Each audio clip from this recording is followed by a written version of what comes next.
Good morning student हम animal poem पढ़ रहे थे।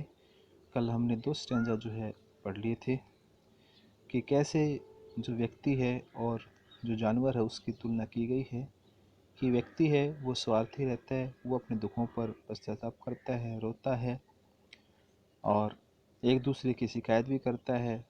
लेकिन जो जानवर होते हैं, जो पशु होते हैं, वे न दुख मनाते न किसी की शिकायत करते, वे सिर्फ अपने कर्तव्यों का ही पालन करते हैं। उनमें भाईचारे की भावना भी होती है। अब थर्ड स्टेंजा को पढ़ने जा रहे हैं तो मैं आशा करता हूँ ध्यानपूर्वक सुने। देखिए third stanza, not one is dissatisfied, not one is dominated with. तो बेटा डिससेटिस्फाइड होता है असंतुष्ट। डिससेटिस्फाइड क्या होता है? असंतुष्ट। डैमिनेटेड होता है पागल। तो देखिए not one is dissatisfied, not one is dominated with the manner of owning things. देखिए कोई भी असंतुष्ट नहीं है और कोई भी चीज़ इकट्ठा करने के पागलपन से पीड़ित नहीं है। नॉट वन इज डिससेटिस्फाइड, कोई भी व्यक्ति संतुष्ट नहीं है। और not one is dominated with the manner of owning things, और कोई भी चीज़ें इकट्ठा करने के पागलपन से पीड़ित नहीं है। Not one nails to another, nor to his kind that lived thousands of years ago। और कोई एक दूसरे के सामने झुकता नहीं है। तो कवि कहता है कि कोई व्यक्ति एक दूसरे के सामने झुकता नहीं है, अर्थात ये पशुओं के बारे में बताता है कि वे एक दूसरे के सामने कोई नहीं झुकता। Nor to his kind that lived thousand of years ago, और न ही अपनी जाति के प्रति, और न ही अपनी जाति के प्रति जो हजारों सालों पहले थे।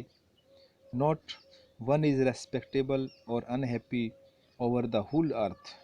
तो देखिए और न ही अपनी जाति के प्रति जो हजारों साल पहले थे, सारी धरती पर कोई भी आदरणीय या उदास नहीं है। कहने का मीन है कि इस धरती पर जो जाति हजारों सालों से रह रही है, तो कहते हैं कोई रेस्पेक्टेबल नहीं है और कोई उदास नहीं है। अर्थात जो जानवर हैं वो हमेशा अपने कर्तव्यों का पालन करते हुए अपना जीवन यापन करते हैं, लेकिन मनुष्य जो होता है वो अपनी ही जो धुन में लगा रहता है। अब देखिए stanza 4, so they so their relation to me and I accept them. इस प्रकार वे मुझसे अपने संबंधों को दर्शाते हैं और मैं उसे स्वीकार कर लेता हूँ। तो क्या करते हैं? इस प्रकार वे मुझसे अपने संबंधों को दर्शाते हैं, रिलेशन दिखाते हैं और मैं उसे स्वीकार कर लेता हूँ। They bring me token of my self, और वो मेरे पास मेरी निशानियाँ लेकर आते हैं। अर्थात एक दूसरे से अपना संबंध, व्यक्ति जो क्या करता है अपने स्वार्थ के बलीभूत होकर अपने संबंध, जब अपना काम निकालना होता है तो अपना संबंध दर्शाता है।